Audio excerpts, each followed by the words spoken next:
Good morning, everybody, and welcome to LRMornings, a very special two-part episode that features an exclusive interview with writer and game creator Michael A. Stackpole.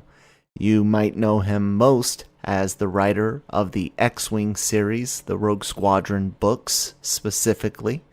He has quite a career in science fiction and game development, and we were lucky enough to spend almost 2 hours with him.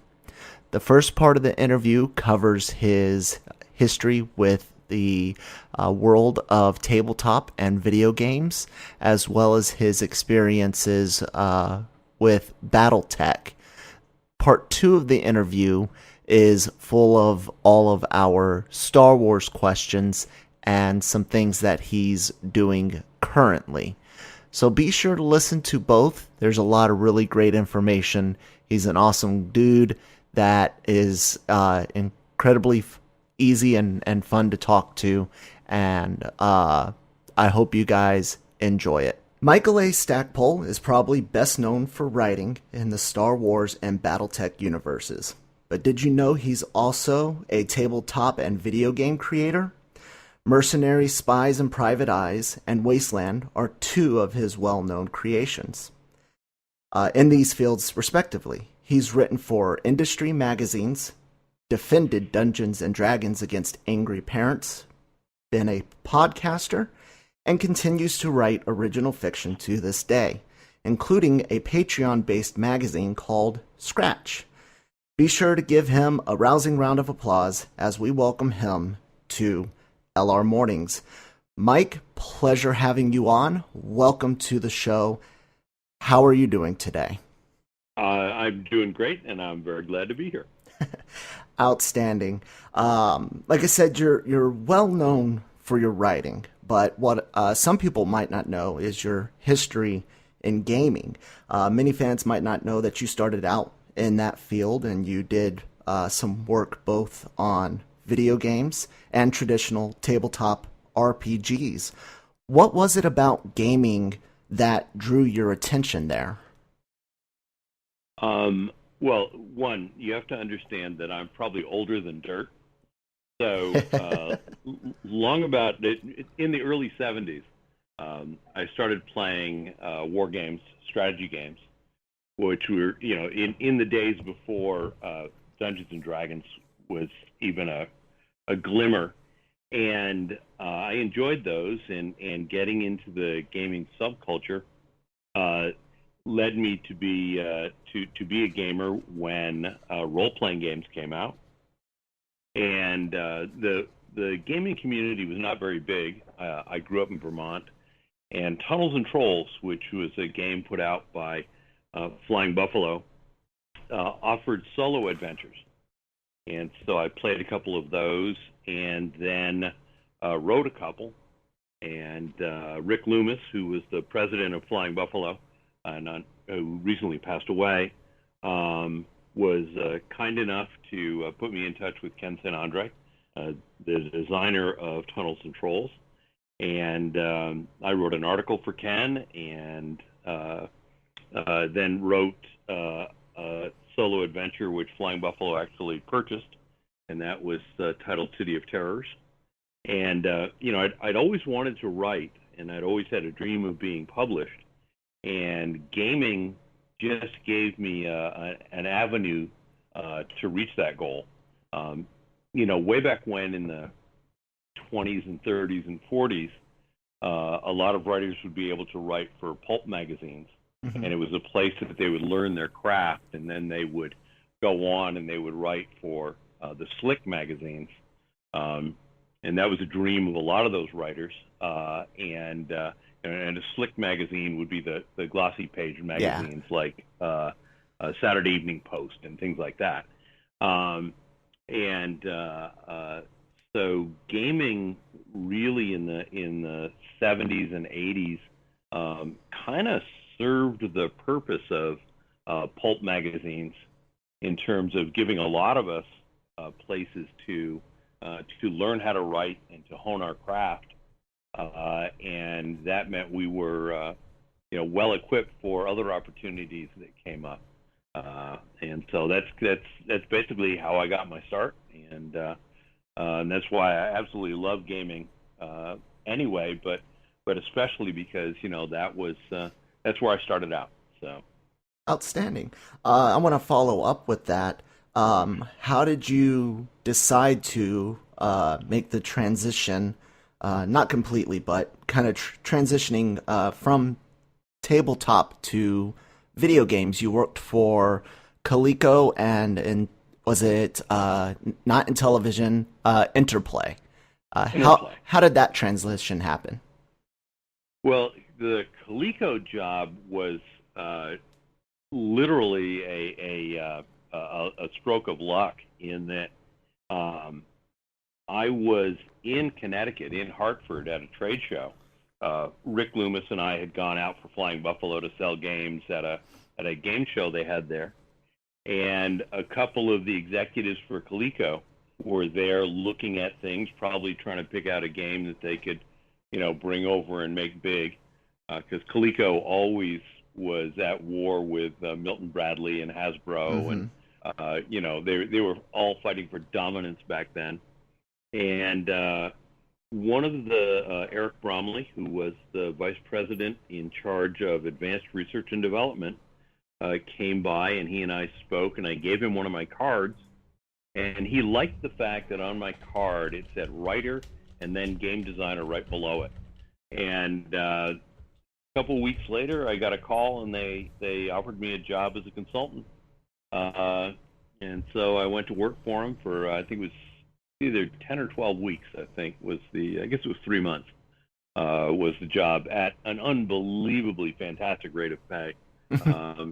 Considering that the gaming industry at that time was paying minimum wage. And so I went to work for them, and they offered me a permanent position, and I turned that down because I wanted to go back and still work with Flying Buffalo.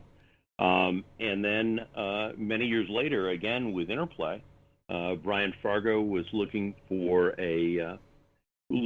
some game designers to come and help do a brand new game. And he'd run across Mercenaries, Spies, and Private Eyes. And so he got in touch with me and in touch with Ken.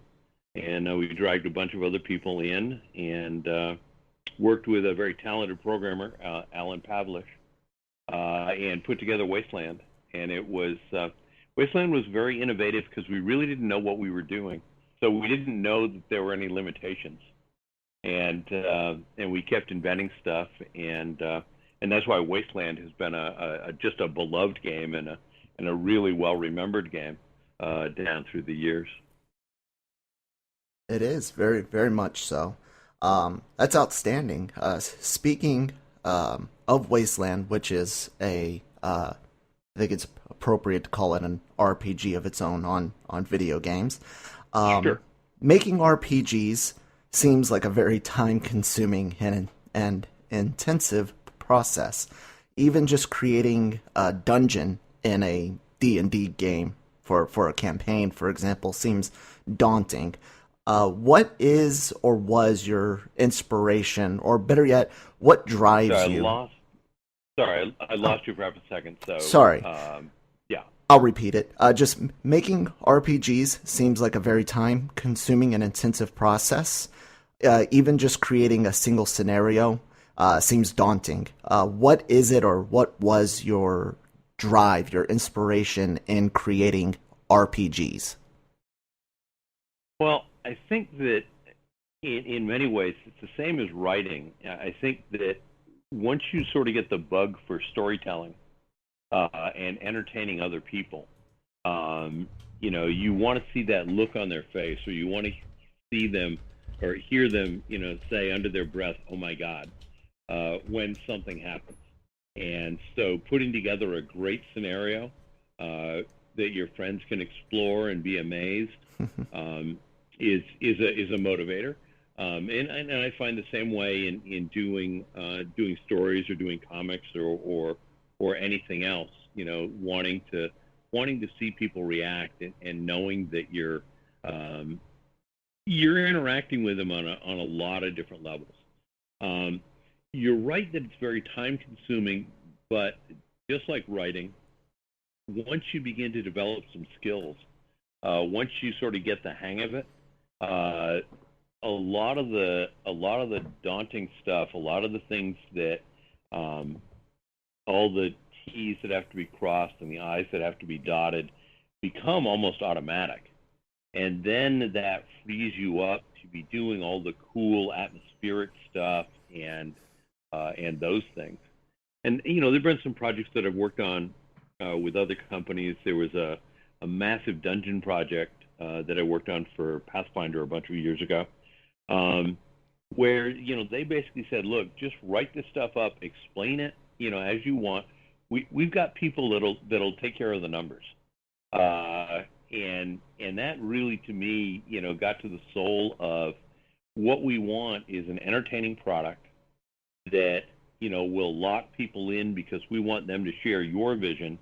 We'll worry about the math. Now, conversely, in actually designing a role-playing game, I really like doing the math. It's a lot of fun to figure those things out, and so that's something that I find entertaining. So. When you're speaking of math, you're talking the balancing act of stats, attacks, defense, that type of thing? Yeah, that, and also when you're designing, say, systems for coming up with magic potions, and you come up with a system that will allow players to experiment. You've got to come up with the different numbers that you think will work, that will give them major amounts of enjoyment and things that they can do, and little puzzles to solve. And so that's where I really where it's fun to do that. And again, having a simple, elegant math setup that allows you maximum flexibility. Works really, really well. Nice. So that becomes satisfying in and of itself. Yeah. Do you have a preference for RPG designing on tabletop versus video gaming? Or are they both just kind of equal to you? I mean, tabletop is something where I've certainly got a lot more control, because I don't have the limitations of having actually to program something. So, very early on when I was at Coleco, we ran into an issue where we were designing some things, and I wanted random number, and I said, "Look, I want 1 to 8, or I want 1 to 6." Just simulating a 6-sided die. And what the programmer pointed out is, I can give you 1 of 2, 1 of 4, 1 of 8, or 1 of 16. Because he was working off the powers of 2. And that's how long ago it was. We could go up to 16. And so that was, and I had to learn how to talk to the programmer, because I would say, "Look, I want a 1 in 6 chance." He would say, "We can't do that." And after a couple of go-rounds, I finally looked at him and said, "What can we do?" And then when it's like, "Okay, 1 of 8, sure, that's close enough to fudge it. I'll, I can play with that, and we'll just work from there." And that ultimately, anytime you're working on a project, whether it's whether it is a game, or you're working on a comic book with artists, there's always that communication and compromise, which is kind of necessary. And when that all works, boy, these projects just really scream. Nice. I like that. I wanted Actually, I have a question. I'm going to interrupt you because I'm curious. As someone who's very much into gaming and writing as well, have you heard of a genre called lit RPG in novels? Yeah, I just started taking a look at lit RPG. I hadn't heard of it until DragonCon last year, so last Labor Day, and I've started reading some selections of it, and and did some basic research. And I find it an interesting phenomenon, where it where I where it makes me a little bit uncomfortable is just seeing the game mechanics thrust so boldly into the fiction, because I feel that for an unsuspecting reader, that could kick them back out of the story. And that's always I remember Brian Fargo, who was brilliant at doing game design. One of the things that he talked about with Wasteland and Bard's Tale was the idea of trying to make the interface as invisible as possible. And so when you put those gaming numbers in, I feel, boy, you're really showing, the interface isn't invisible anymore. Right. You're drawing attention to it more even. Yeah, exactly. Now, I understand that seems to be a facet of lit RPG. That's one of the things that it's one of the things which is expected. And while I've got a project that I think would fit well there, my being able to pursue that would also require me to come to terms with how much of that I want to do, and would it be enough? Right. Yeah, that's a good point. So for those who don't know, I'm speaking to the audience. Lit RPG is a genre that is evolving on usually in self-publishing spaces where you have characters that are usually in a game and they progress and you see all of their stats, pretty much like a tabletop game or a video game or something. It's a very unique genre, and kind of like Ready Player One, except with a lot more stats thrown in and a real emphasis on that and growth. So I just wanted to clarify for the audience who's listening, just in case. But yeah, that's interesting. I'd be interested to see if you would be able to take that on, or if you'd be interested in actually pursuing it. Well, as I said, I've got a project that I'm making notes on, and what I tend to do is, get an idea, make notes, begin to play around with it, and this is until literally I was introduced to lit RPG. This was an idea that I really didn't think had a home, but now that I know that there's an audience out there for this sort of thing, I think it suddenly becomes more deliverable. And right. And in the new day of publishing, and especially with self-publishing being a viable option, suddenly this project might have life. I mean, I wouldn't have been toying around with it for the past 2-3 years unless I thought it was a cool idea and it excited me, and it certainly does. But just clearing other things off my desk so I can get to it is the story of my life. Yeah.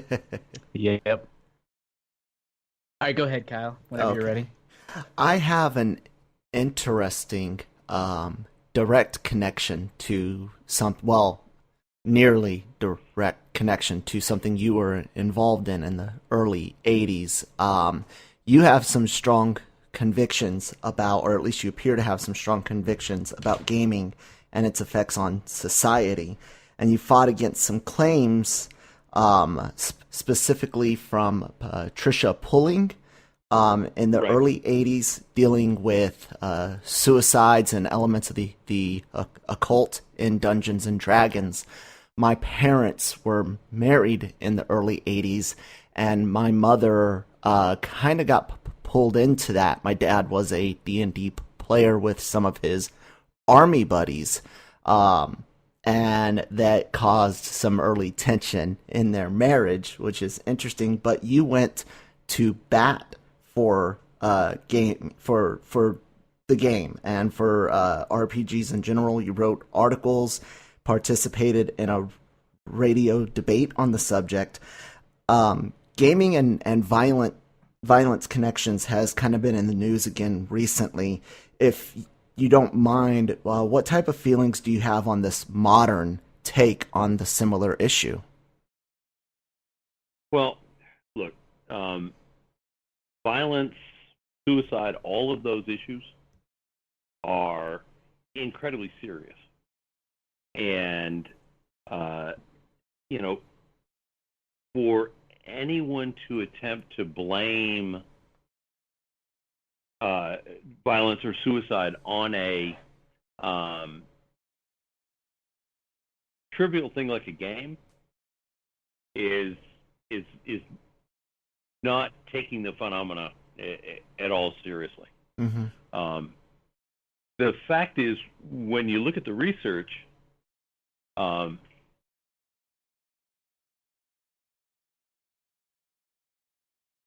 when you look at the research, there's no causality there to show that games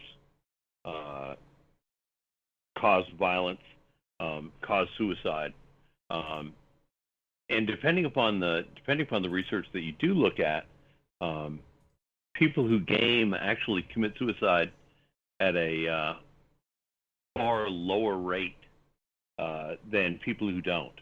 Mm-hmm.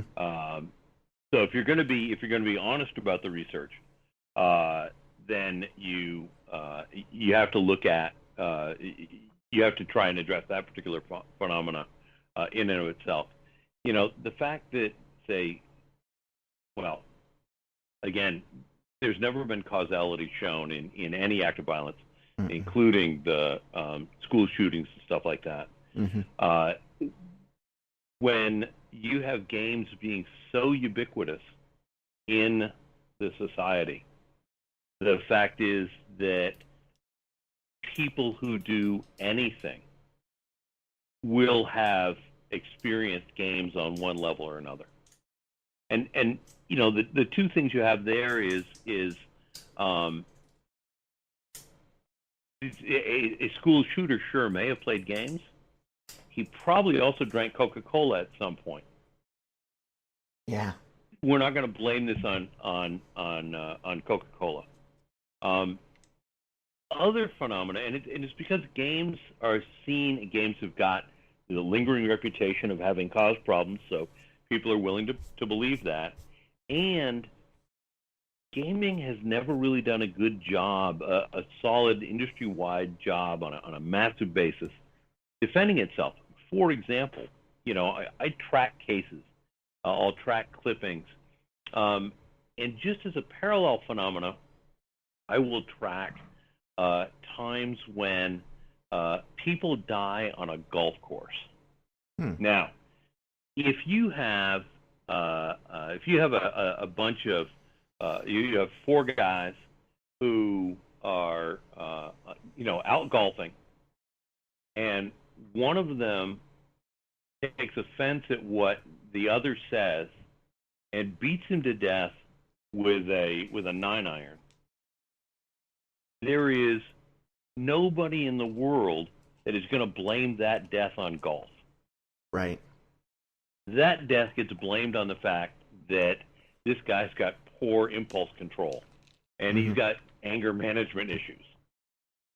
But if two guys, two people involved in a gaming group, after they played a game, decide to go out to a Denny's and they get into a fight and one kills the other, suddenly this becomes a gaming death.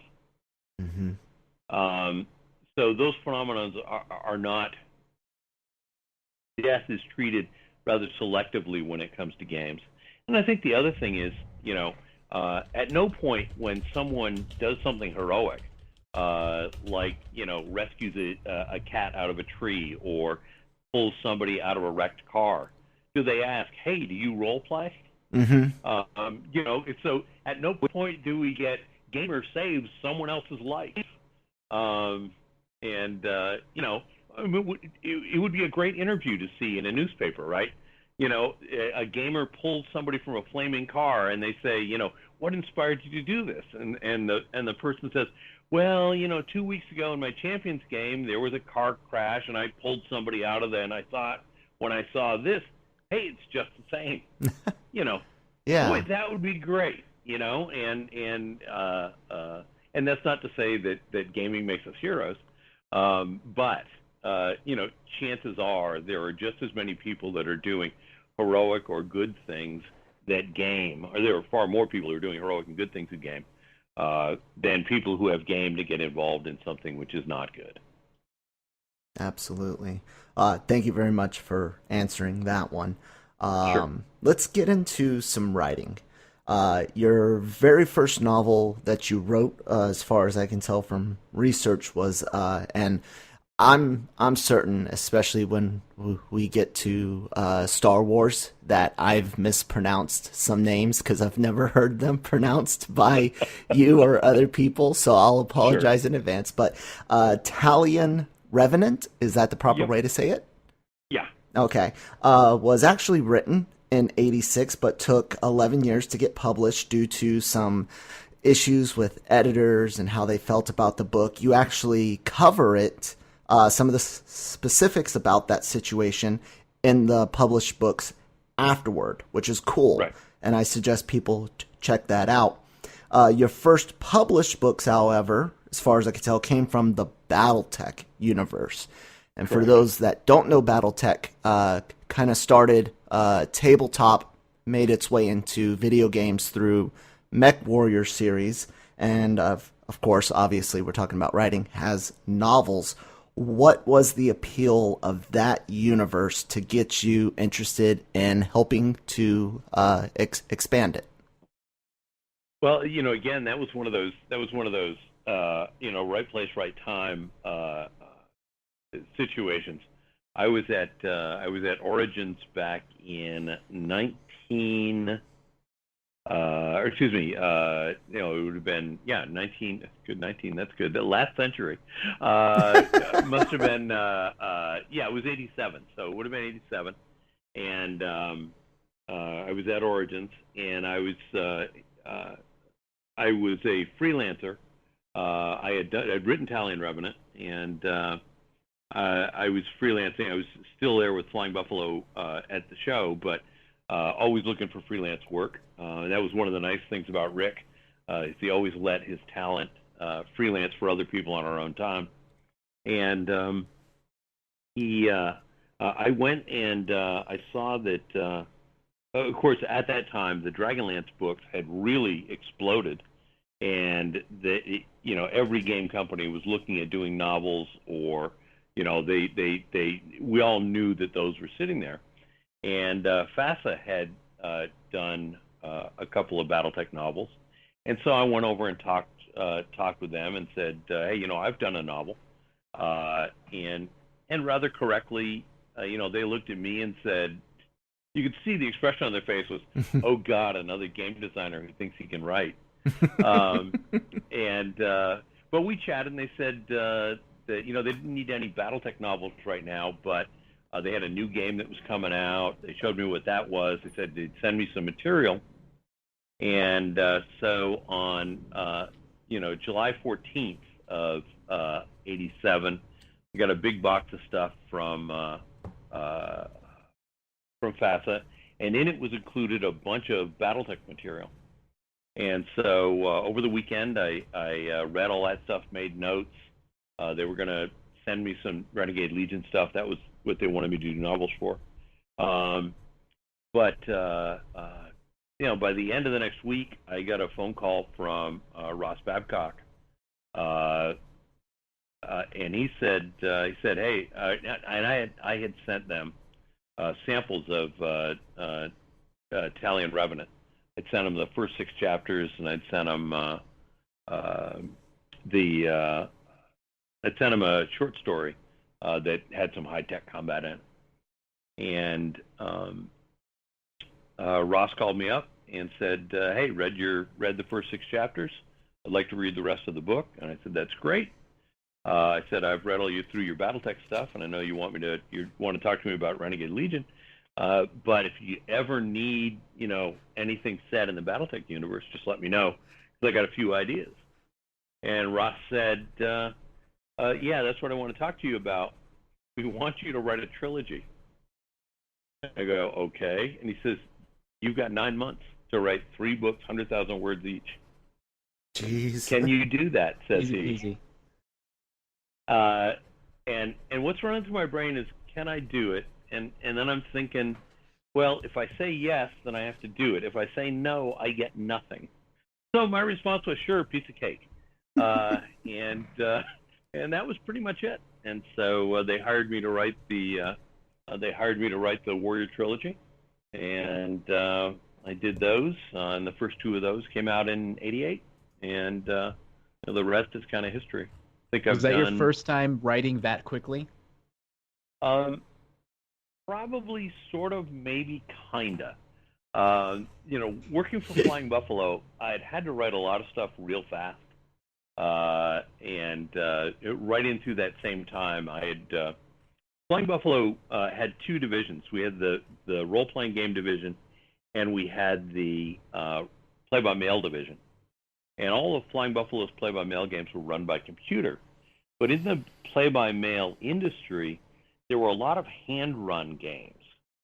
And so Rick Loomis was afraid that hand-run games couldn't be done cost-effectively, and therefore people would stop running them, and people who had invested time and money in playing the game would be dissatisfied and would never play role-playing games again. Or, excuse me, never play play-by-mail games again. So we undertook about an 8-9 month project in which I ran for a dozen players or so a hand-moderated role-playing game. And that required me to write a lot and write really, really fast. And I really didn't understand it at the time, but that really built up my speed and gave me a lot of practice writing. And that world that I've developed for that, Rick let me use for the Chaos novels, which came out much later. So I had also done a revision of Italian Revenant, and that had gone really fast. So I sort of figured I could do it, but I wasn't sure, and then just started writing it, and those books wrote themselves fairly quickly, which was good. Mm-hmm. It did take me 10.5 months, but that's because FASA had me do some other work for them during that time too. So that was their fault. Just because I'm curious, the information seemed like it was potentially a little dated. Is it still true that you've only played 3 full matches of Battletech and you are still undefeated? No. Okay. No, that was dated. Okay. No, now every year at Gen Con, they have Catalyst puts on an event called Masters and Minions, where those of us who are on the creative side of Battletech get to play against Battletech fans. And the past 2 years running, I have been utterly slaughtered. It's all good fun. They get for those of us who are on the creative side, we have mechs painted up for us. Ooh. And so there's a set of you basically get 2 of each mech. One you get to take home, which is very nice, and then the other mechs on the table, whoever shoots it out gets to keep it. So the players get their souvenir, and so it's a lot of fun. Everybody has a lot of fun, and we all enjoy ourselves. And the only thing I don't like about the event is it takes place in the evening, and I don't always get to eat dinner first. So. Is your mech Corsair green by chance? No, because with Battletech, they paint my stuff up for the Kellhounds, or the mercenary unit that I invented. Yeah. So. Very cool. Very cool. A little bit more on Battletech, just for fun. It covers more than novels, like I mentioned earlier. It includes tabletop RPGs and computer games. Most people should recognize it as the Mech Warrior games, which Right. are incredibly fun. Have you ever considered or been asked to come in and work on the video game side? Yeah, I did actually. It was a project Microsoft was doing. I think it was going to be Mech Warrior 3. And so they hired me to do scenario development and stuff and story development. And it was a freelance job. And so I did that and sent my stuff in. They paid me, and then somewhere down the line, the project got canceled for whatever reason. And so all that stuff is languishing in a cloud somewhere with Microsoft. But yeah, so they did invite me in to do that, and then most recently when Jordan Wiseman did the Harebrained Schemes did the new Mech Warrior game as a Kickstarter, I was hired to do a set of 4 novellas that were stretch goals. And so I got to tell a story set in the area about a generation before the actual game went down. So. Very cool. Very cool. Yeah. Thank you guys so much for listening to part 1 of the Michael A. Stackpole interview. I hope you enjoyed it. Please be sure to check out part 2. It is available right now, right where you're listening to this, just a couple of clicks away. As always, please be sure to check out LRMonline.com every single day for all of your entertainment news needs, as well as check out our YouTube channel. Subscribe there, a lot of great content and celebrity interviews, and of course, the LRM Online Podcast Network, wherever you get your shows from. We got great ones like Breaking Geek Radio, the podcast, LR Mornings, LRM Ranks It, and of course, Los Fanboys. Thank you guys so much. We'll talk to you tomorrow. Or, well, in part 2, hopefully. And then tomorrow.